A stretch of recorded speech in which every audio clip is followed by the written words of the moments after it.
Hi friends, ఈరోజు అయితే మనం ఇడ్లీ బియ్యంతో సాఫ్ట్ ఇడ్లీ అలాగే చాలా టేస్టీగా ఎలా చేయాలో చూద్దాము. ఈ ఇడ్లీ సూపర్ ఉంటుందన్నమాట. మనం 1-4 ఇడ్లీ తినొచ్చు అనమాట.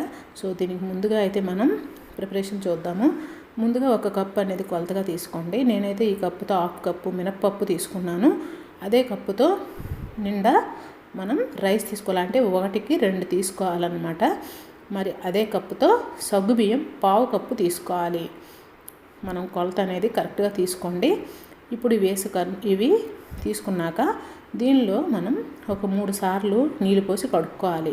ఆ తర్వాత మంచినీళ్ళు వేసి శుభ్రంగా ఒక 5 గంటల సేపు నానబెట్టుకోవాలి. దీనిలో కొద్దిగా మెంతులు అనేవి వేసుకోండి. ఈ మెంతులు వేయడం వల్ల మనకి సాఫ్ట్నెస్ అనమాట బాగా వస్తుంది. 5 గంటల తర్వాత మనకి ఇవన్నీ కూడా బాగా నానిపోయి ఉంటాయి అన్నమాట. సో ఒకసారి చెక్ చేసుకొని మనం ఇందులో ఉన్న వాటర్ తీసేసి గ్రైండర్లో వేసి చక్కగా మెత్తగా రుబ్బుకోవాలి. చూడండి, మనం కన్సిస్టెన్సీ అనేది ఇలా ఉండాలి. బ్యాటర్ అనేది ఇలా ఉంటేనే మనకి ఇడ్లీ అనమాట చాలా బాగా వస్తాయి.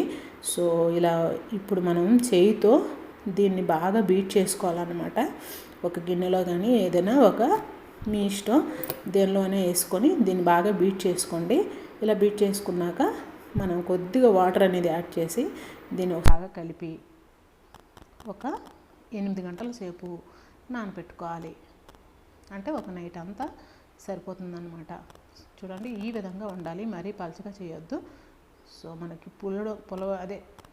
పులవదన్నమాట ఎక్కువగా పలచగా చేస్తే. సో మనం మార్నింగ్ టైం చూస్తే చూడండి ఎంత బాగా పొంగింది. సో మనకి ఈ విధంగా పొంగాలి. సో ఇప్పుడు మనం ఎంత కావాలో అంత ఈ పిండి అనేది తీసుకుందాం. మిగతా పిండి అనేది మనము ఫ్రిడ్జ్లో పెట్టుకుని 3 రోజుల వరకు ఉంచుకోవచ్చు. దీన్ని ఇలా క్లాక్ వైజ్లో తిప్పుకోండి. ఒకసారి బాగా కలిపి ఇడ్లీకి పిండి కావాలో అంత తీసుకుందాం. ఇప్పుడు రుచికి సరిపడా సాల్ట్ అనేది వేసుకోవాలి. ఒకసారి బాగా కలుపుకోండి. ఇలా కలుపుకున్నాక మనం ఇడ్లీ కప్ తీసుకొని ఈ ఇడ్లీ కప్లో మనం ఆయిల్ కానీ ఏమి కానీ యాడ్ చేయవసరం లేదు. డైరెక్ట్గానే మనం ఈ పిండిని వేసుకోవచ్చు. మీరు కావాలనుకుంటే ఆయిల్ అనేది కొద్దిగా అప్లై చేసుకోండి.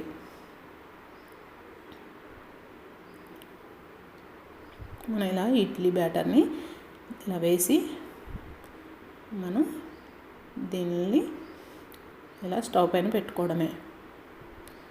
వాటర్ అనేది కొద్దిగా బాగా మరగాలి. మరిగిన తర్వాత మనం వేసుకోండి. ఇప్పుడు ఇడ్లీని ఇలా పెట్టుకున్నాక ఒక 10 నిమిషాల పాటు ఉడికించుకోండి.